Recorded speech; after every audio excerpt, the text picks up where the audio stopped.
Guys, thanks again for coming back to the HumanWindow YouTube channel. I'm here today with Richie Bostock. So you're a breathwork coach, author and speaker.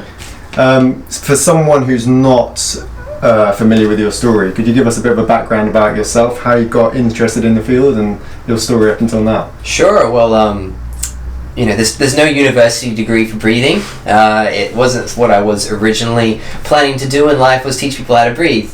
I really came across breathwork purely by accident. It was because of my dad, actually. So my dad, quite a few years ago, was diagnosed with multiple sclerosis, which is an autoimmune issue. And like all autoimmune problems, it's not like you can take a magic pill and it disappears. Unfortunately, it's one of those things that most people have to deal with for a lifetime. So I was always on the lookout for things that could help my dad, whether it's alternative therapies, whether it's different treatments, lifestyle changes, anything at all. So I came across this guy on a podcast, and his name is Wim Hof, known as the Iceman. And for anyone who's never heard of the Iceman before, he's called that because he holds 20-something world records all related to cold exposure. So things like swimming under ice for the longest distance, sitting in an ice bath for a couple of hours, and nearly climbing Everest and summiting Everest just wearing shorts and nothing else. Pretty crazy things. And include onto the fact that breathing is kind of important for managing his state, and through his own experience created some breathing techniques. And he eventually combined those techniques with the cold exposure techniques that he was already doing and created something called the Wim Hof method, which is great for everyone's health and well-being, which he was talking about in the podcast. But he very specifically mentions on this podcast how these breathing techniques and cold exposure are very good for people who have autoimmune issues. So that caught my attention. I was like, oh, okay, what's this about? Did a bit of research, found out, okay, there's a breathing technique, there's taking cold showers or an ice bath if you can get into it. And I went to my dad and I was like, hey Dad, this guy called the Iceman says that if you do some breathing and take a cold shower, it will help your MS. And you can imagine his response, right? It sounds a bit nuts, it sounds a bit crazy. And so he didn't take it on straight away, but sometimes you have a really good feeling about things, and you have a gut feel that there's something there. So I ended up traveling to Poland and doing some training in the Wim Hof method with one of his instructors, and just had the absolute most incredible experience. And what really struck home for me was the power of breathing and what breathing could do. We went underground. We went into like this basement underneath the hotel we were staying at, and did these 40-50 minute breathing sessions where we were having very, very strong reactions. And the thing that really stuck out to me was the very first session I ever did. I remember coming out of that session just feeling this incredible sense of clarity, confidence and power, like this enthusiasm for life, and just feeling like nothing could hold me back. And I remember having breakfast after that and eating my eggs and just thinking, wait a minute, I did that just by breathing and I feel this way. Why doesn't everybody know about this? This is ridiculous. It doesn't make sense. And so that really was something that was poignant for me. But to cut a long story short, I came back home, taught Dad how to do the techniques. So he does his breathing every morning, his cold showers every morning, changed his diet as well, which is very important for anyone with autoimmune issues. And the progression of his MS just stopped in its tracks. Wow. Very incredible. And so that was very powerful for my family, but I continued to research, okay, breathing, what are other people doing with breathing? And thank you to Google, I found out that there's this thing called breathwork, and that there is this whole underground community of people who are doing really interesting things with the breath. So that started about close to 3 years of traveling all over the world, across 5 continents, learning about breathing from anyone who was doing something interesting with it, whether it's breath workers, yogis, counselors, therapists, psychologists, physiotherapists, athletic coaches, just learning about anything to do with the breath. And as it turns out, there's a lot of different ways to breathe. So that's kind of my mission now, is to share the benefits of breathing, to teach people how to breathe with purpose, so that they can shift the quality of their lives in a big way. Yeah. Awesome. And so you mentioned when you did the Wim Hof method for the first time that you noticed some strong reactions. What kind of stuff What happened? Yeah, so we were doing very intense breathing exercises, and if you define breath work as any time that you use your breathing, become aware of your breath first and then use it to create some sort of physical, mental, or emotional benefit for yourself, we were probably on the more intense end of that spectrum. You can technically, if you're feeling stressed out and you just give a big sigh of relief, or a big oh, okay, I got this, something like that, that's kind of breath work. It's a certain type of breathing plus an affirmation. But we were doing 45 minutes of deep breathing techniques where it's almost like controlled hyperventilation, where you're creating all sorts of physical effects in your body, affecting things like your cardiovascular system, your nervous system, your endocrine system, which parts of your brain are firing, and it can create a whole host of different effects. You can use breathing as an incredible form of therapy to work through issues, whether it's emotional issues, limiting beliefs, past traumas, and help to integrate and release that from yourself, or go into deep meditative states or deep states of altered consciousness where you might meet God or just see yourself in a completely different way. There's so many different ways to use breath, but that was, we were going deep, really deep breathwork sessions, and everyone had very different experiences. Some people were seeing lights and colors, some people were just completely zonked out and were in that perfect place of no mind, aware, no time, or having emotional cathartic releases, or just experiencing emotion for some reason, and that was what happened for me. Just this incredible sense of power, almost like this almost primal feeling of like, I can do it, I can do anything, and nothing can stop me, and just with a bit of breathing. Who knew? Yeah, it's crazy. I mean, even I notice it in my everyday life. Like, even on my way here, I was running a bit late, I was getting on the tube. I noticed that when we're stressed, our breathing tends to become much more shallow, and I feel that in the modern world in which we live, it seems even more common. So how important do you think this kind of stuff that you're teaching is in this modern world that we live in? That's really, really great awareness, actually, that you notice that your breathing changed. Whether it was because you were coming to see me and you were thinking about it a little bit, I don't know. But it's the way that we breathe is a fantastic reflection of our internal states at that point in time. So if you're feeling stressed, you're going to breathe in a certain way. If you're feeling really relaxed, you'll breathe in a certain way. Even if you're feeling happy or sad or frustrated or angry, these emotions all are actually reflected in different ways of breathing. So if it's a beautiful form of introspection for yourself. If you start to pay attention to the way that you breathe, it can really tell a lot about your internal states at that time. And you nailed it as well. The way that you breathe throughout the day is probably just as important as sitting down for 10-15 minutes and doing breathing exercises. I have a lot of people who will come and do sessions where, like, for example, similar to like the Wim Hof session, where they lie down for an hour and do these deep breathing techniques and have these really profound moments. But then afterwards, I'll always talk to them about, well, okay, and now focus on this for the rest of the day. Breathe in a way that supports your health and your happiness, because the way that we breathe is going to affect these things. So you're so right. I think so many of us, because of this overstimulated, overstressed lifestyle, where particularly in a place like London, everything's go, go, go, do, achieve, what's next, what's happening for me, what else can I get done, it's reflected in the way that people breathe. Very, very stressed, very anxious. And what happens then is, even if that stress disappears, like they go on holiday, for example. Here's what a great example. When people go on holiday, how often is it that they will say things like, I got to the beach, but even for the first 4 or 5 days of being on the beach, I couldn't relax. Yeah. Exactly, right? Absolutely. It's because your nervous system is so good at being in what we call a sympathetic state, or in this fight or flight mode. It's the part of your nervous system that's active when you feel stressed.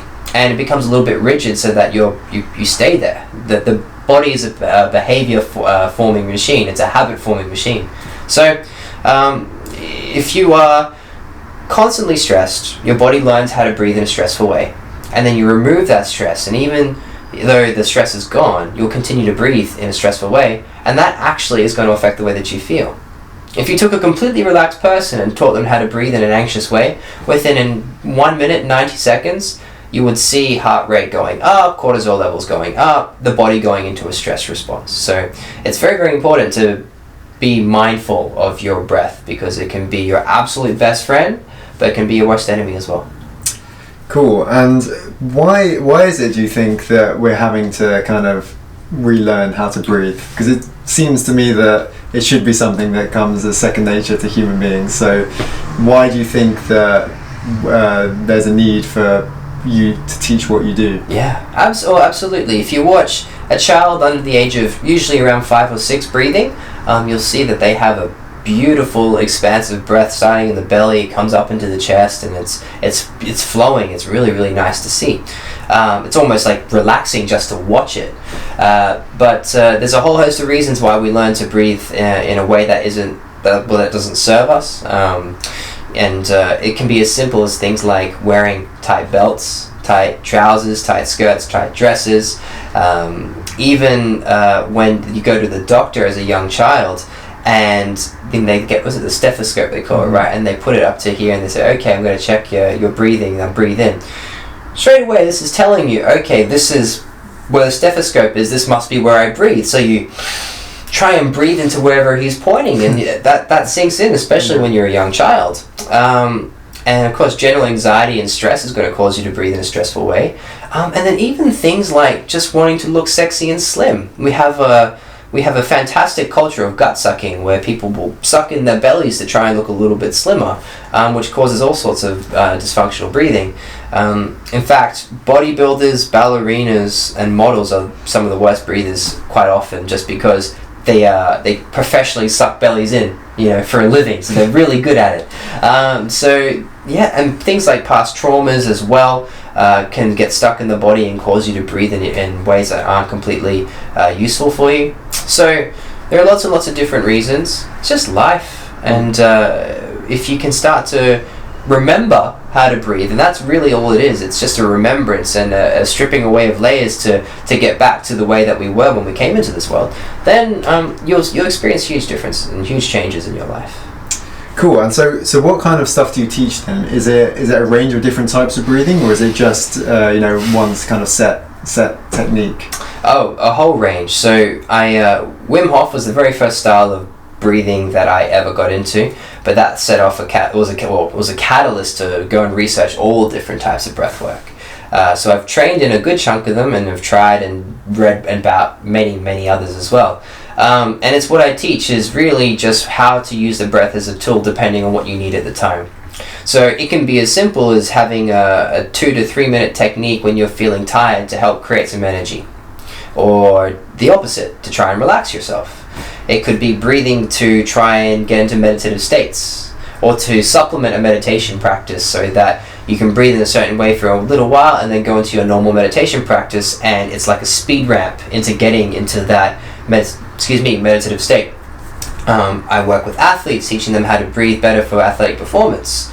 And then going into the deeper forms of breath work, where we start looking at breathing as forms of therapy. So how to use the breath as almost like a talking therapy on rocket fuel, where you can really work through a lot of issues, things that are holding you back in your life, just by a little bit of breathing. You don't even need to really talk about it if you don't want to. Most of the time you will want to anyway, but you don't necessarily need to. It can be completely content free. You breathe and it works for you.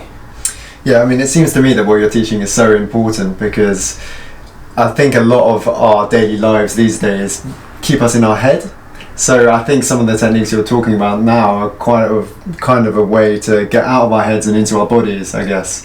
Would you say that's true? Oh, 100%. And there are some breathing techniques that force you to get out of your head, that will quite, at a physiological level, start to shut down parts of the brain that are responsible for that that monkey mind, they call it sometimes, that inner voice that's always going. And then people go into meditative states of flow.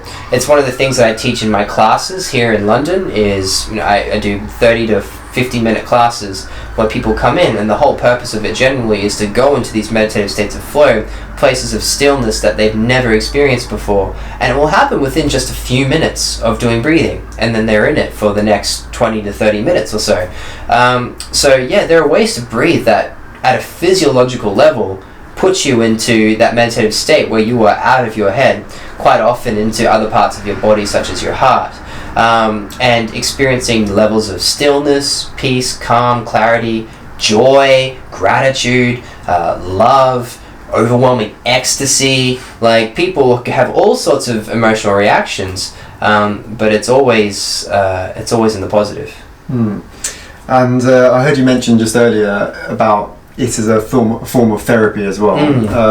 It's funny you say that, because I have a friend actually who was seeing a therapist because he was struggling with a bit of anxiety, and he was saying how his therapist actually noticed that he wasn't breathing very well. He was quite shallow in the way he was breathing, even when just talking to her. I just wondered, do you think that what you're teaching and what your message is, maybe in a few years, might be more integrated with the medical world, for example? That's one of my big goals with this work, actually, because I've seen what it's done for myself, and I've seen what it's done for a lot of other people, and it can cause titanic shifts in how people think and how people feel, and therefore how they interact with life and the quality of their life. And so for that to be possible for people with just a little bit of breathing, and not have it known everywhere, for me is kind of crazy. So I'm quite fortunate in the position that I'm in, where I get to share this work, and the audience is getting increasingly bigger and bigger. Just a few weeks ago, I did a breathing session in Hyde Park for 2,000 people at the same time. So we had 2,000 people lying down on the grass doing breathing techniques. So the audience is getting bigger and bigger, and I feel that eventually this is going to catch the attention of people, policy makers and decision makers in society, who can then say, okay, what is this really about? There needs to be a little bit more science brought into it, I believe. And I'm doing my best as well to try and get those institutions, research groups, universities and colleges involved. But it does take a little bit of time. But I do believe that eventually it's going to be recognized as a fantastic form of therapy, form of help, a fantastic help service for people, because it is breathing. Like, it's not like trying to take something like a magic pill or a magic potion or something like that. It's no strange mind-altering technique. So it's just using your breath, and it's a tool. As you get taught it, and then you can use it without any extra intervention. So I believe it will be. I can't emphasize how many times I've had people come in here who have had very physical issues, things like digestive issues, fibromyalgia, ME, chronic fatigue, adrenal fatigue, and things like sleep apnea, all sorts of sleep issues, and doctors have tried everything and it doesn't really work, and then they come in and you can see their breathing is all over the place. Start to fix that, to draw attention to the way that they breathe, give them various other sessions as well that help to aid them in various emotional and mental ways as well. And then you start to see it all kind of come together. And I've had people with things like, let's say, irritable bowel syndrome, who have tried every diet under the sun. You give them a 10-minute breathing exercise to do every day, and within 2 weeks, symptoms are cleared by 70%. It's very quick and it's very powerful. Absolutely. I think it will. I think it might take time. These things always do, but it's inevitable. Yeah. I guess the one concern would be, so much of the medical world is, I guess, based on making money, and so there's not much money to be made by telling people. Yeah, it's tough. Yeah, so it must be. I guess it's just, if it works, it works, and hopefully that will come through. It's tough to put breathing into a pill to sell. Absolutely. And this has actually been a little bit of a blocker for research around breathing. I won't go into names or anything, but there has been some instances now where powerful breathing techniques have gotten to an executive level at various institutions or various colleges to fund research, because the overwhelming anecdotal evidence is saying that there's something here, and it gets blocked at the top because of who knows why. So there are these things, but you know what? That can't go on forever, because the more and more that this work gets known, the more and more that there's going to be the demand for the scientific evidence, for the quantitative results that show why it's working. And it can't be ignored if everyone wants it. So I'm sure it will eventually happen, and whoever isn't going to make money out of it, sorry guys, but maybe, work out another way. Right, and I was just wondering whether you might be able to show me a simple breathwork technique, even just sat here or lying down, or super what do easy. you reckon? Yeah. The quickest one, so that you can feel something. There are, a lot of people when they think about breathing techniques probably think about relaxation. Oh yeah, breathe in a way to relax. 100%. It's a great thing to be able to do. So let's try the opposite then. Let's talk about energy. How can we breathe to create some energy in the body? And it's very, very simple. This technique I call the Energizer Bunny.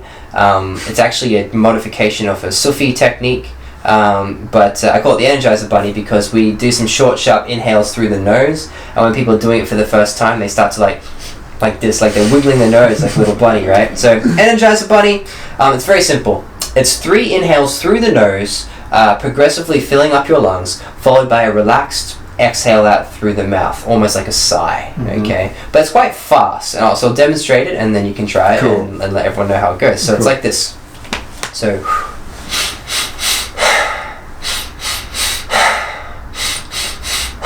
And the important thing to note when you do it is that you are progressively filling up your lungs. So you're not exhaling out in between the inhales. You are not... Got it.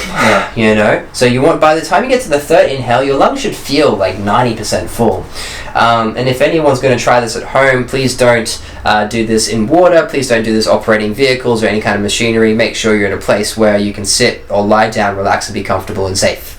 So yeah, do you want to give it a go? Yeah, sure. And so the exhale is letting all of the air out. Yeah, so you're not blowing it, you're not trying to force it out in any way. Think of it more like a sigh, when you... it's kind of like that.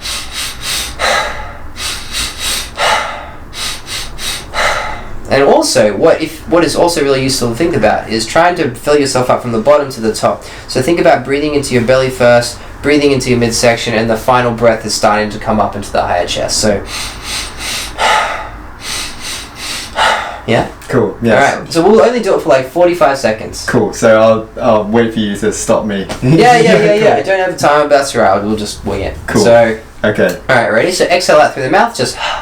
Cool. Here we go. So through the nose, in, out. In, out. That's it. In, out. In, out. In, out. In, out. In, out. In, out. So now keep on going like that. Feels a bit funny, and you might even start to feel a little lightheaded soon, or even a little bit dizzy, maybe a bit of tingling. If you feel any of these things, just know that that's fine, and it's actually just proof that you're making some physiological changes inside of yourself. Now, what I want you to do as you continue to do that is put one hand on your belly. So when you inhale, better. So think about trying to, push out that belly as you do it. Nice. So that's just the start. There's a whole host of things that we can change as you do this, but in the short period of time that we have, this is really nice. And if you're feeling a bit lightheaded, a bit dizzy, that's completely normal. You're making changes to the balance of gases in your blood, you're changing the way that your nervous system is firing, increasing your heart rate, doing a bunch of different things. We'll only do a couple more. One more. Maybe just take like a nice long inhale through the nose and just relax for a moment. Maybe even close your eyes and just feel into your body and see if there's anything that's different. Do you feel a bit buzzy? Do you feel a little bit spacey? Can you feel any tingling? And when you're ready, Yeah, wow. Literally my arms and hands are tingling like crazy, Yeah. And that's because you're making a whole host of changes inside of you, which, if those changes were there all the time, wouldn't actually be a good thing, but in short bursts, it's okay. Yeah. And so would you, if someone's watching this and they're kind of interested in trying what I just did, Yeah. 'cause I definitely feel like a bit spaced out as well. So that spaciness disappears over the next little while, but that kind of activated feeling that you have, that little kind of feeling that's underneath that remains for the rest of the day. So next time you feel like you need to grab an espresso, maybe try that just for a minute and see what happens. Yeah, it's crazy. Yeah. Really, really, it's crazy. And so this is something that someone could do on a daily basis. Yeah, 100%. And you probably wouldn't need to do it for longer than a minute and a half. It's one of those breaths that if you do for a long time can actually cause some big effects inside of your body. It's quite fast and it's quite intense. So I wouldn't do it for longer than 90 seconds. Cool. And so for anyone watching whose interest has been piqued, what kind of where's the best place for them to follow you and to stay in touch with what you're up to, and perhaps come to one of your classes? Thebreathguide.com is my website. It has all my information on workshops, events, retreats, all that kind of stuff. I mostly teach classes in London, but like right now it's summer and I'm doing a big festival tour, so doing 19 festivals over the last few months and going into the next couple of months. So I do travel a fair bit, but that's probably the best place to reach me. On Instagram is where I post most of my latest news and where I'm going to be and announcements. So the Breath Guy on Instagram. And that's probably the best places to reach me. I will eventually be releasing a few other things, especially for people who are outside of London. There's been a big demand for how can we reach you and access your work. So there's an app coming. The book is nearly done, so that will be released April next year. So lots of other ways to reach me, but right now it'll all be announced on my Instagram. Awesome. Well, Richie, thanks so much for your time. Really appreciate it. Such a pleasure. Thank you. Yeah, and I'll put all the links to that in the description below, and you can check out what he has to offer. So thanks again.